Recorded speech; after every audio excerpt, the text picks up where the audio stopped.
Live from downtown Detroit, Local 4 News at 6 starts now. We've been dealing with temperatures in the single digits, wind chills dropping to dangerous levels, and tonight some folks are resorting to risky heat sources like ovens and space heaters to stay warm. We have already heard now around 300 school closings for tomorrow, including Detroit Public Schools Community District, due to this cold weather. And we expect that number to grow significantly. Yep. You can see the updated list at clickondetroit.com. We also remain in a forewarned weather alert. Kim Adams here to update us on the brutal cold. Kim. At some point, it's almost easier to say the schools that are open because the list is probably much, much shorter.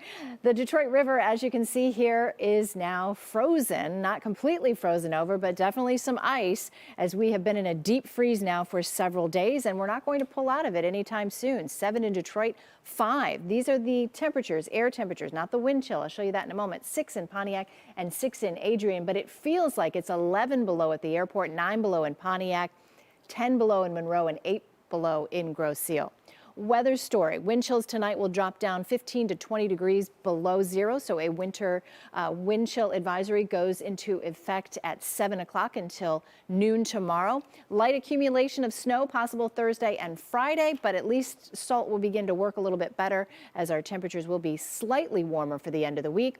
And then it's back to bitter cold mornings for Saturday and again on Sunday. So that wind chill advisory in effect for all of southeast lower Michigan until noon tomorrow. We'll talk about some hope for when we're going to warm up at least a little bit coming up in the forecast. Okay, Kim, thank you. And this is the absolute worst time to not have heat where you live. You well imagine, but unfortunately that's the case for some apartment tenants in River Rouge, some of them seniors.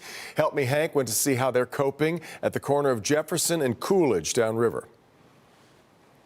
We're on the inside in this apartment building here in River Rouge, but the coats, they are necessary. It is frigid. Space heaters like this one in this apartment, the only thing providing a little warmth. From the kitchen, yeah, pulled it so the heat could come in here. Julia's going to extreme measures in her River Rouge apartment to stay warm, pulling the oven from the kitchen into the living room. You can't live like this. You can't have the stove coming into your living room. Exactly. You know, so when you've contacted the city or management, what kind of information are you getting? Get nothing. Okay. We're working on it. That's what we get. She is not alone. The tenants here in this apartment building say they are freezing, relying on space heaters, blankets, the stove to get a little bit of heat. It's freezing, especially at night. Yeah. You can't get to sleep. You're waking up because you're so cold. Yeah. You're trying to bundle up. Help Me Hank now reaching out to management and the city here, working to get answers. We are told that crews are working on this problem, but right now they are delayed. The floors are very cold. My bathroom is freezing. This has been going on since last year. Yeah, it was really cold in that apartment building today. We're talking about the 50s inside the building itself. Now, I did reach out to the management company. I did reach out to the city. They, like a lot of people, they're dealing with contractors who are just slammed right now, but assure me that they've got people coming in this evening. Again, important information, we do not want people using a stove to heat their homes. We understand that this is an extreme situation, but space heaters, a better option if they are used in a safe manner. We're live here tonight. Hank Winchester, Help Me Hank, back to you. Key phrase there, used in a safe manner. All right, Hank, we want to remind you, if you do see or hear about weather-related problems, from power outages to road issues, send us that information to our help desk. We would love to see if we can help. All right, now to the search for a missing 13-year-old who police fear may be with a 21-year-old man she met online. Joanna Jax Woody, there's a picture, disappeared early Sunday morning from her home in Waterford Township. She's 5'6" with blue eyes and shoulder-length strawberry blonde hair. Detectives say she's been chatting with a man from Jackson about running away together. If you've seen her or know anything about where she could be, please call Waterford Police. An Oakland County judge making a decision on 2 witnesses and surveillance video in the upcoming trials for James and Jennifer Crumbly. Will Jones joins us live with the impact of this decision. Will. Kimberly, basically, the Crumbleys are concerned about how this will all play out in front of the jury and the impact on the outcome of their trials, but the judge is allowing the surveillance video and the 2 witnesses with some stipulations. Oakland County Judge Cheryl Matthews responding to two motions from James and Jennifer Crumbly. First, regarding Molly Darnell and Christy Gibson Marshall testifying during their upcoming trials. Darnell was a teacher and Gibson Marshall was an assistant principal at Oxford High School at the time of the deadly shooting in 2021. The defendants argued their anticipated testimony was not relevant to the involuntary manslaughter charge and that such graphic testimony is unfairly prejudicial. But Judge Matthews says she will allow Darnell and Gibson Marshall to give testimony regarding such things as the identification of the shooter and their observations of the shooter, but will prohibit testimony regarding personal suffering and/or emotional trauma. Now moving to the surveillance video. The defendants stated the surveillance video of the shooting is not relevant and unfairly prejudicial. The judge responding that video of the shooter inside the school is highly relevant, also saying, quote, "While the video in this matter is prejudicial, its probative value is not outweighed by the danger of unfair prejudice." The Crumbley's trials are set to start next week. There will be one at a time, but we're not sure which one will start first. If convicted, they could face up to 15 years in prison. We are live tonight. Will Jones, Local 4. All right, Will. We are learning how a piece of clothing led to an arrest in the deadly stabbing of Samantha Wool. At a hearing today, prosecutors laid out a timeline of what they believe happened back on October 21st when Wool was killed at her home in Detroit. Sean Lay following this story for us tonight. And Sean, earlier you mentioned a jacket being a key piece of evidence. That's a key piece of evidence. We also wanted to know and learn in court today, listening closely, how investigators came up with the suspect who's been charged, Michael Jackson Balonis. Here's how it was laid out in court today. Security camera video picking up a guy in a black North Face jacket in the area where Samantha Wool lived, Lafayette Park, in this area, either through facial recognition or through work on the ground. They came up with the name Michael Jackson Balonis. He has an apartment on Alexandrine right over there off of Woodward Avenue in Detroit.